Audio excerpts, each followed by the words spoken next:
Today, I'm going to talk about my unpopular theories of psychology. Some people might get a little upset when I talk about this video, but don't worry, I intend to offend everyone on every side. Full disclaimer, I am not a therapist, I am not a psychiatrist, I am not a psychologist. I am a person who is minoring in psychology, has taken a couple of psychology classes, one of which was Introduction to Psychology, which was really the only one that actually talked about mental illness. I enjoy researching mental illness as a hobby. I enjoy collecting mental illnesses like Pokemon, and I enjoy collecting friends with mental illnesses like Beanie Babies. So anyway, without further ado, here are my unpopular theories about psychology. So this video is going to be in two parts, basically. In the first part, I'm going to talk about OCD, and I don't have too much to say about that, but I'm going to talk about OCD-related conditions. And in the second half, I'm going to talk about narcissism. Please stay tuned for this part because I'm most excited about this part. I'm putting the OCD stuff at the beginning because I have less to say about that, but please don't get so offended by things I say in the OCD section that you miss the narcissism section, okay? Cool. My first unpopular theory about psychology is anorexia is OCD. Now, this covers a lot of different eating disorders. I would say anorexia, bulimia, even binge eating disorder. If the binge eating disorder is triggered by negative thought, obsess over it, the only way to make myself feel better is to eat until I feel right and the thought goes away. That can also be a form of OCD. Now, OCD stands for obsessive compulsive disorder, and contrary to popular media, it is not simply perfectionism or an obsession with everything being organized. It might not even be an obsession with being clean, although contamination OCD is the most commonly known OCD and may even be the most common OCD. I've been diagnosed with OCD. I do not have contamination OCD. I do have a few other ways in which OCD manifests, some of which I will be sharing in a moment, and I've talked about them in previous videos, actually, when I talked about compulsive over-exercising. But my OCD fixates usually on things that I really like, but then turns them into chores. And then I have to do them a certain way until they're just right, until I hate them, and then I have to keep doing them over and over, and then I have to do them more, and then I have to improve the numbers on said things, especially if it's exercise related. OCD stands for obsessive compulsive disorder. There are a few different types of OCD, such as pure O, which only focuses on obsession, but generally speaking, people with OCD experience obsessions. They are intrusive thoughts. They are thoughts against your will, thoughts that you don't want to have, and you try to alleviate these distressing thoughts with compulsions. They may or may not be related to your thoughts. You might be afraid of people in your life dying, and as a result, you have to touch certain things in your house a certain amount of times, or you have to double check the oven has been turned off, and you have to do that multiple times, and your brain won't let you believe that you've done it. Or, this is something that people don't talk about as much, you need to pray for a certain amount of minutes. You need to say some words in a certain order. You need to include everybody on this list, and if you forget anyone on this list, or if you think you might have forgotten someone, you gotta start all the way over. Yeah, I used to do that. So, how is an eating disorder OCD? Well, I wouldn't say that everybody with OCD has an eating disorder, but everybody with an eating disorder, specifically anorexia or bulimia, has OCD. Now, their obsession can be a lot of different things. For some of them, it's simply a fear of getting fat, but for most of them, it goes a lot deeper. It's just a need for control, this obsession with control, because the control ultimately makes you feel safe. So it's basically the obsession with bad things will happen unless I regulate my calorie intake, or unless I exercise as much as possible, or unless I don't eat anything at all, purge all my food, etc., etc. For some of them, it is this petrifying fear of being fat. And here's the thing about OCD. OCD runs on its own logic, but the logic is not rooted in reality. I could give you a whole thought process behind why I do some of the crazy things I do, and why I think some of the crazy things I think, but they're not logical, rooted in reality, or really respectful or ethical to other people. Unpopular theory number 2, body dysmorphia is also OCD. Again, fixating on something, specifically a body part, that is completely healthy, that in your mind you become extremely distressed over. You think it looks weird, there's something wrong with it. You might think you're too fat. You might just hate certain features on your face or hate certain features on your body and just obsess and obsess and obsess. Get surgery. Contemplate getting surgery. Save up for surgery.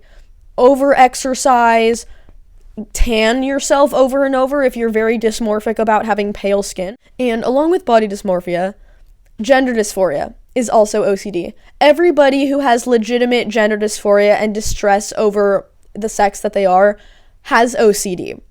And as it is, the people that I have met who genuinely do strike me as having gender dysphoria definitely have obsessive compulsive disorder, and it usually also manifests in other ways. Now notice I'm talking about gender dysphoria, the medical diagnosis. A lot of people who identify as trans do not believe they have gender dysphoria. Whatever. The way I see it, there are people with dysphoria, there are people without dysphoria, there are people who transition, there are people who don't transition. And I'm entitled to the level of annoyance I might feel about people in different situations. Now, I used to be of the opinion that gender dysphoria was purely body dysmorphia, and that's really only related to primary and secondary sex characteristics. Now, your body may be completely healthy, and, you might have some issues, like PCOS or endometriosis or whatever. I guess I'm thinking of mostly female to male dysphoric people. But it isn't necessarily just your body parts. If it focuses on your body parts, then yeah, that part of gender dysphoria is 100% body dysmorphia. I noticed, I will get into the other part of gender dysphoria, but I noticed maybe 5 or so years ago, there were YouTubers like Blair White and Ariel Scarcella criticizing feminine trans men for getting top surgery and transitioning and saying, "Oh, you don't actually have gender dysphoria, you just have body dysmorphia." Yeah, like, what do you think body dysmorphia is? What do you think gender dysphoria is? It's distress over healthy body parts and a compulsion to need to change them and alter them. For body dysmorphia, it can be anything, but for gender dysphoria, it's specifically changing the body parts you have to resemble the opposite sex more. Now, culturally speaking, we are told to accept these people as the gender that they wish they were born as because it's just become a cultural movement. But I propose to you body integrity identity disorder. It is a disorder where you feel that you are meant to be in a disabled body, meaning you think you should only have one leg. You think you should be blind. You think you're supposed to be paralyzed. You think you're supposed to be a quadriplegic. This is a genuine disorder. It's a body dysmorphic disorder. And when people see these individuals getting procedures to make them disabled, it looks really offensive and it's really grotesque. And it's not culturally accepted. But practically speaking, people with gender dysphoria are doing the exact same thing. They're cutting off and inverting healthy body parts. Now, I'm not saying go out and disrespect them. I'm saying, like, from a scientific standpoint, there isn't that much of a difference. Now, I probably lost most of you already. Go ahead and rage in the comments. The other part of gender dysphoria that is, I guess, well, it is talked about quite a bit, but it's not body dysmorphia related. And that's, like, going over and over your thoughts, analyzing your thoughts and your behavioral patterns to see if they align with the gender that you feel you should be. This is what a lot of trans people on the internet call brainworms. You know what brainworms are? Brainworms are obsessions. It's basically if you're trans and you're a trans man, you're thinking, is my texting style masculine enough? Are my thoughts masculine enough? Is my communication style masculine enough? Are people around me reading me as male?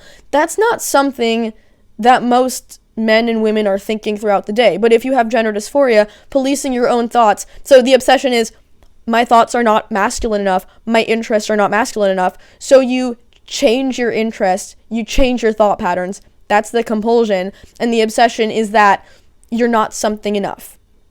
And you develop distress over feminine characteristics, or if you're a trans woman, masculine characteristics. I really would like to be understood, so I want to clarify some things. First of all, men who are born boys may experience an anxiety around feminine things. I would argue it's a bit different than gender dysphoria, although it might actually be clinical anxiety.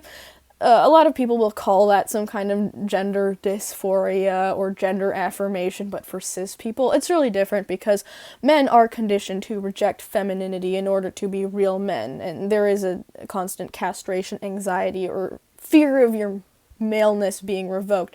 Whereas for people born female who experience gender dysphoria, society is pushing you to embrace femininity, but you're not for multiple reasons. Now, one symptom of OCD is thought loops, and that's what I would say brainworms are, a niche synonym of thought loop. A thought loop is a mental compulsion where you are trying to feel a sense of completeness or closure by following a specific loop in your head over and over and over until it feels just right. But it won't. That's the nature of OCD. There's just the receptors in your head, the chemicals in your head are making it so that you have a constant train of anxiety that is just flowing in a circle. But brainworms are a thought loop. Now, I would like to talk about treatment. So, and a lot of this has to be experimental. Treatment for OCD, according to research, the most successful treatment for OCD has been exposure therapy. So basically, exposure therapy exposes you to a trigger that triggers your obsession, but then you're not allowed to engage in the thing you do that makes you feel better. To me, that sounds kind of like torture. I don't want to do that. There are medications for OCD, and medication and exposure therapy are really the best things that have worked so far.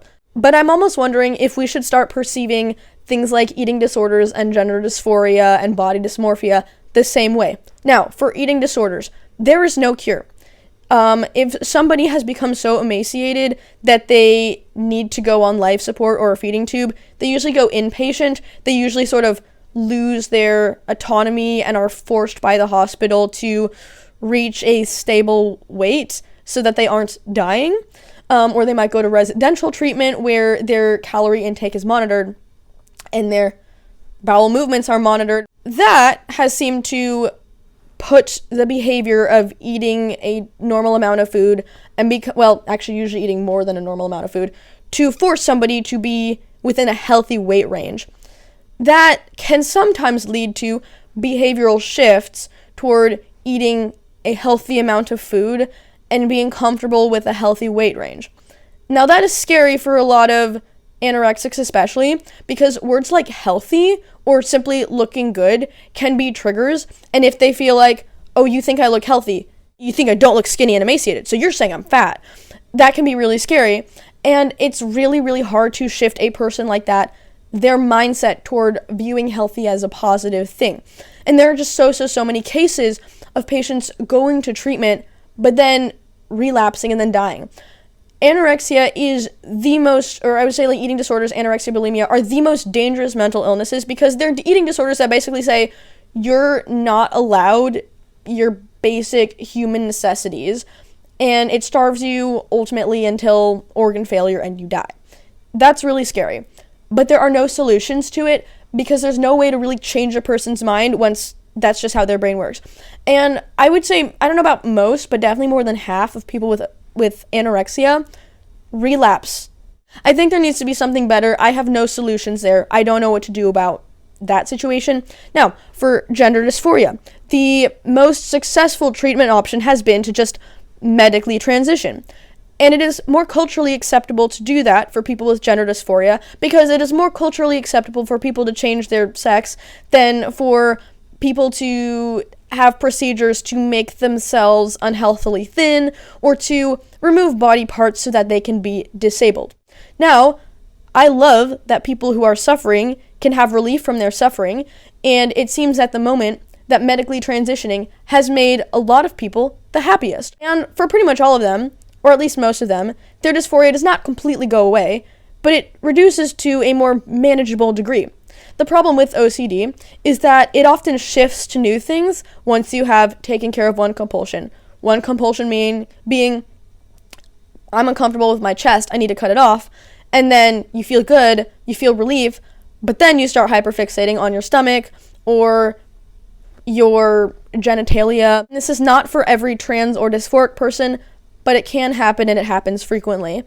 And also the problem with medically transitioning is it does decrease your lifespan by an amount of years, and it does leave you more susceptible to heart issues, cancer, if you're female to male, vaginal dystrophy, which can be extremely painful for especially bottom surgery, infections, sepsis, ingrown hairs, all those horrible things.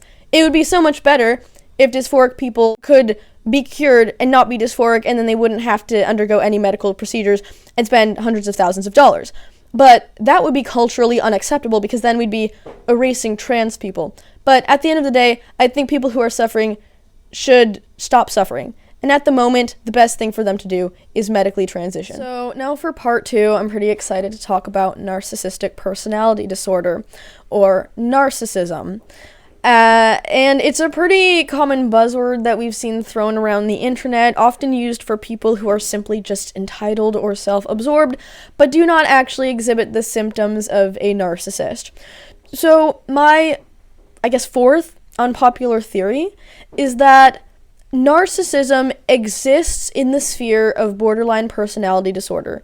Not every borderline has narcissistic personality disorder, but every narcissist has borderline personality disorder. Now, borderline personality disorder is characterized at the very beginning by insecurity and fear of abandonment, and as a result, these people are constantly seeking attention, have intense mood swings, are often self-destructive or hurt the other people around them. They're also very impulsive. Now, narcissists exhibit all these traits as well, being very insecure. There's a common misconception that narcissists love themselves.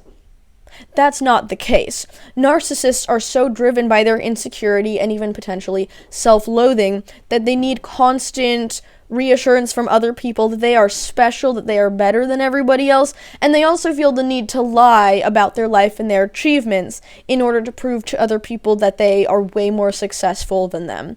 There are a few different types of narcissistic personality disorder that we will talk about in a moment, but basically, my theory is that every narcissist has borderline, but not every borderline is a narcissist.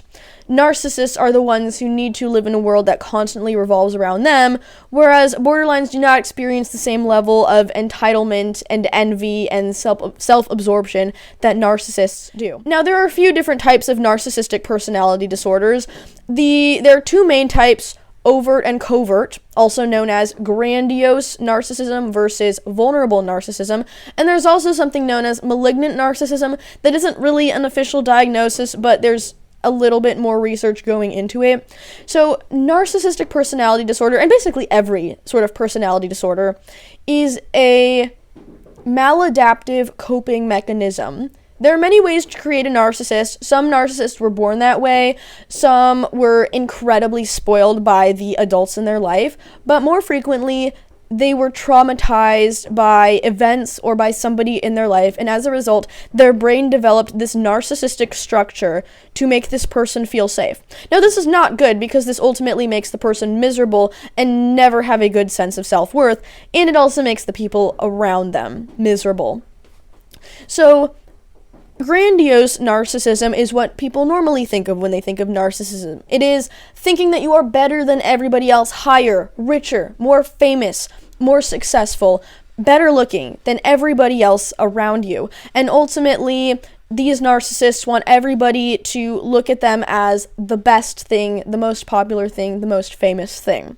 For vulnerable narcissists, their goal is to make sure that people see them as the biggest victim. Nobody understands the pain that they go through. Nobody has ever gone through worse pain than this person. They are the best at suffering. They suffer the most. Grandiose narcissists tend to be more social butterflies or extroverts, where they try to charm people and pull people in to become their narcissist supply. A narcissist supply is a person or people or community that affirm this narcissist's delusions that they are the center of the universe, and they give them constant reassurance that they are actually special and desired and wanted and needed. A narcissist must feel needed. A narcissist needs people to rely on him, and the narcissistic supply exists to rely on him and validate him. Now, for a vulnerable narcissist, they tend to, the best way that I heard somebody describe it, so I used to have this friend, and she was dating a vulnerable narcissist. Obviously, she broke up with him. She's fine now. And this vulnerable narcissist reeled her in by acting... I'm recording. This friend described her relationship with this guy as he was like this hurt puppy who reeled her in with his neediness and need to be taken care of. And he presented this really, again, like vulnerable persona of somebody really hurt and somebody who needed to feel comforted. Now, once that comfort stopped, once that attention went away or was reduced somehow when she was busy, he would flip out and get really upset and act very entitled that she wasn't constantly comforting him and providing him with attention. Most narcissists also experience pathological lying because they need to lie about their achievements to sound greater than the average person. Vulnerable narcissists, they might lie about trauma that they've actually experienced, or they might lie about how much suffering they're currently in, or being sick when they actually aren't, or being sicker than they actually are. For a grandiose narcissist, it might be lying that they're rich, lying that they're famous, lying about different events in their life or different things that happened in their childhood. And the thing about pathological lying is it just doesn't really make sense, and very frequently it's such bad lying that you're just shocked. Why would you even lie about this? This doesn't even make sense. I remember when I was in a relationship with my ex-girlfriend, one of the things she lied to me about was a friendship that she had. So she lived overseas. I've never met her in person. Working on it right now. Just kidding. She had this friend in person, and she told me that this was a friend that she had met recently at a theater thing. But it turned out that this was actually a long-time childhood best friend, and more a friend of my ex-girlfriend's sister than really her. So the lie was kind of strange and really, at the end of the day, only served to try to make me jealous, to try to feel like this friend was a threat, even though I'm not threatened by my partner's friends, because I didn't trust my partner. But that was also projection. Narcissists love projecting, and this is part of their insecurity.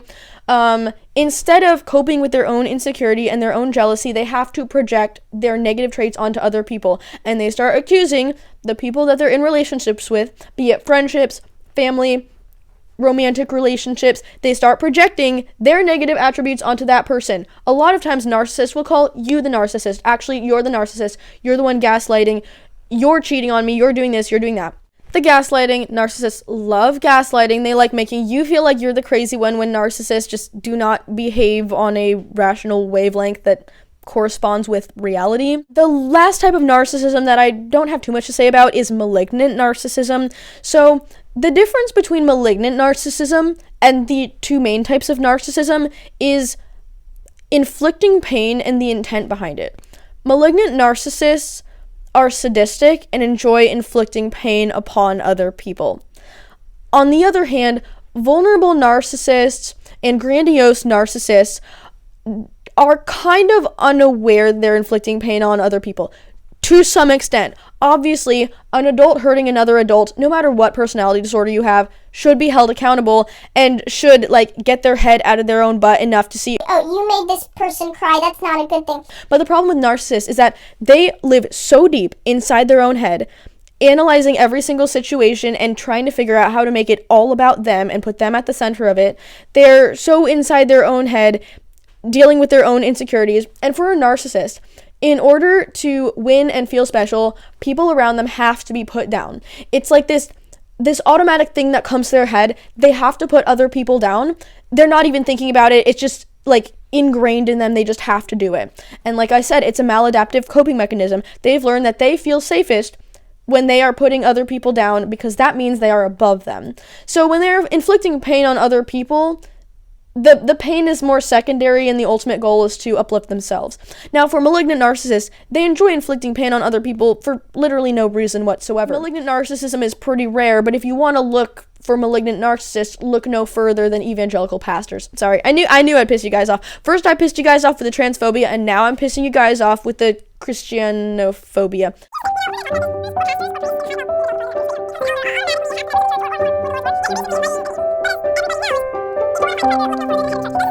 I would like to talk about favorite person syndrome. This is something that overlaps with borderline personality disorder and narcissistic personality disorder. Both borderlines and narcissists, and I feel like not enough people talk about narcissists' favorite people.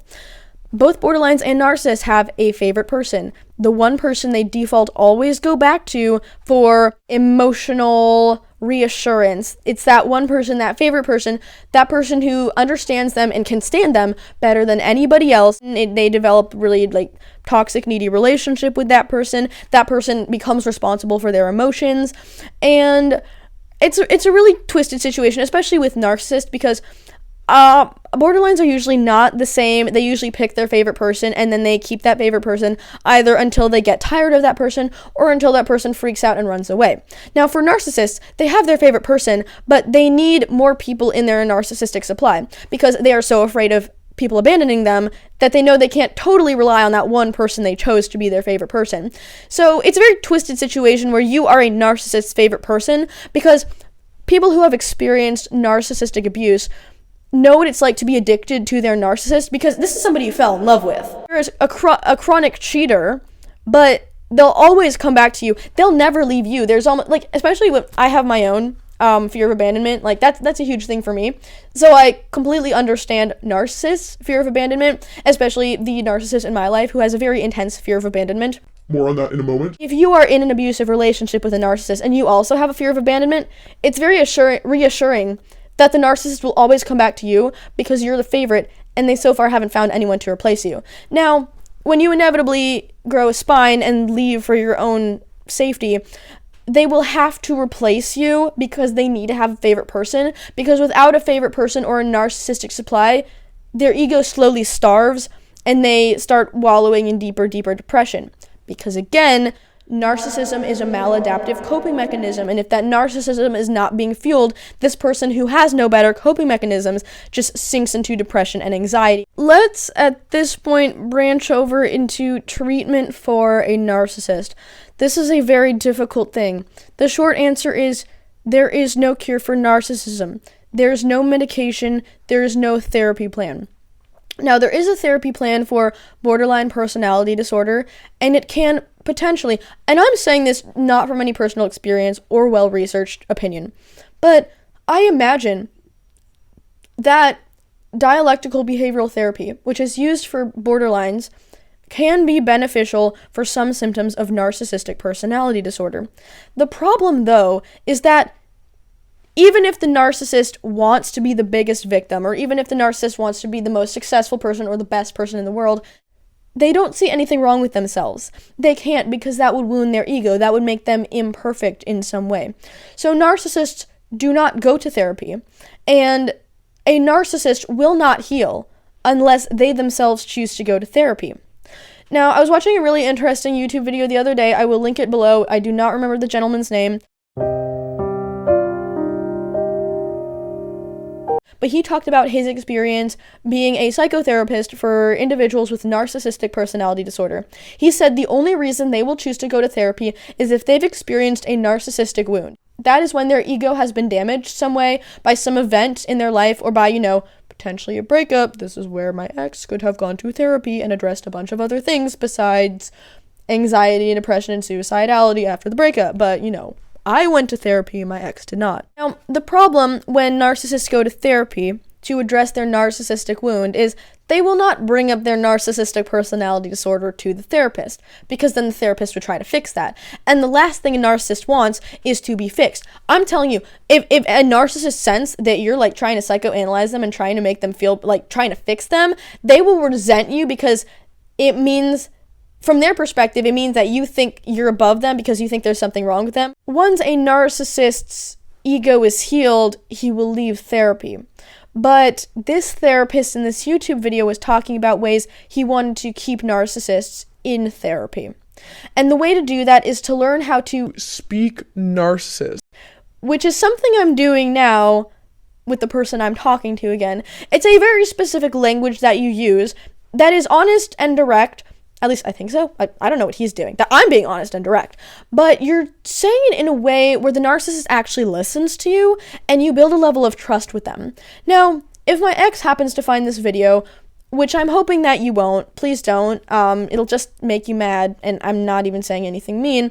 But know that I am not going out of my way to help a narcissist recover because I think I'm better than that person, and I'm doing this for my own sick, psychopathic social experiment.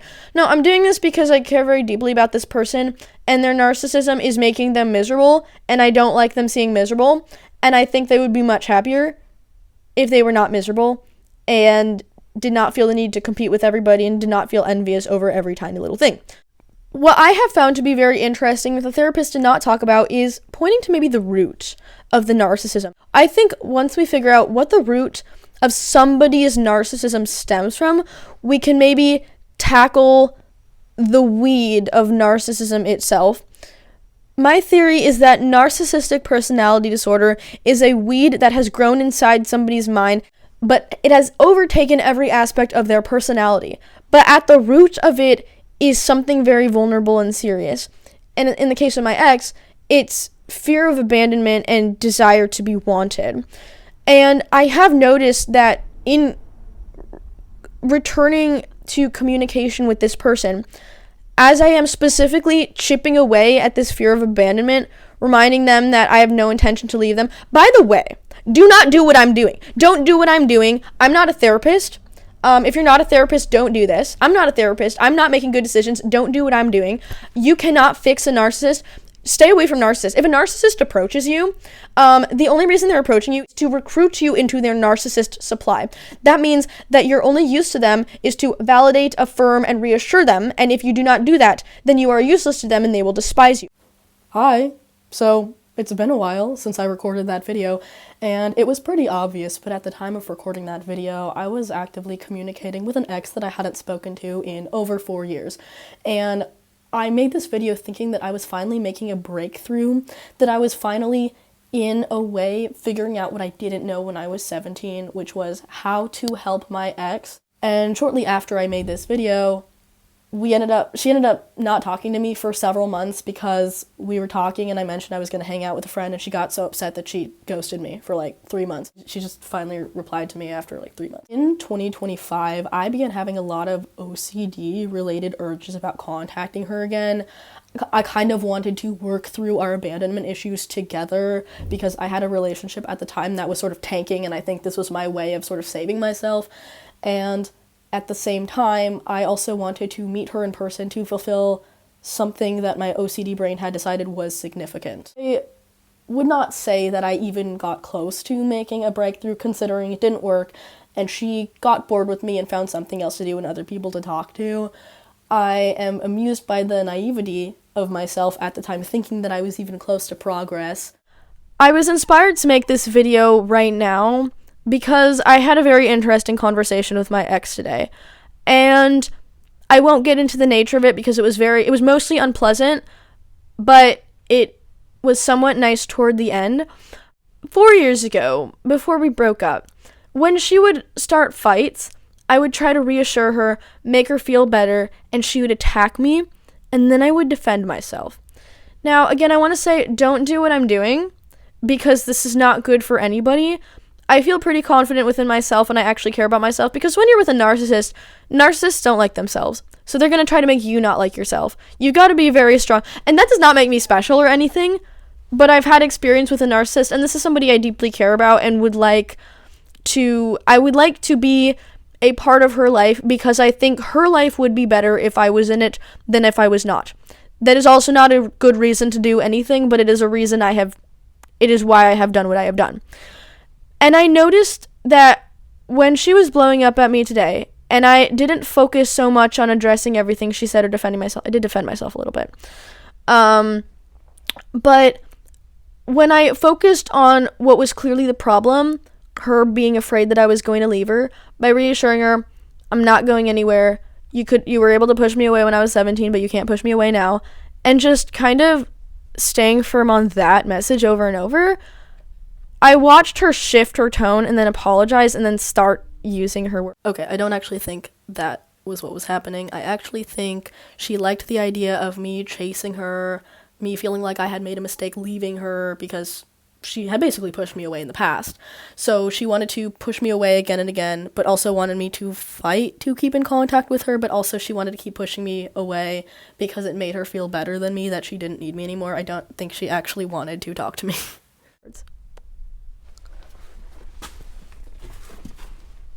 Sorry, I thought that was her, but it's just Instagram. I don't follow her on Instagram. I didn't make an instant. Why are you harding that? I didn't make an instant. What was my instant? Oh. Can I delete it? I hate what is this instant nonsense? This instant thing on Instagram? What is that? Why is she hearting it? Go away, girl. You're not nice to me. Now, if a narcissist is apologizing to you and starts speaking nicely to you, be careful, because a narcissist will say anything to you to prevent you from leaving them. Even if it's, oh yeah, you should totally come visit me overseas, even if they have no intention of actually wanting you to visit them overseas, because then they lose some level of that mystery, because then you'll actually see what their life is like in person.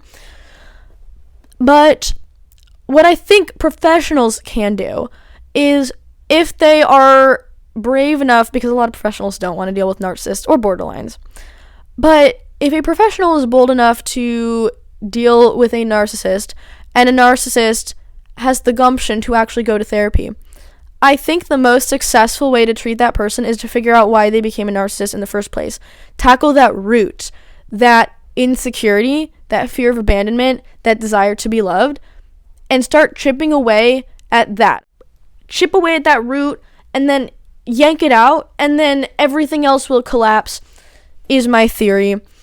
Let me know what you think of my theory, if you agree, if you think I'm delusional. Let me know if you want me to record a vlog of me traveling to the UK to visit her in person. It probably won't happen, but I would. But, like, you can say, I think you're making unhealthy decisions in a respectful way. You can do that. Anyway, I welcome engagement. Have a good night, everyone.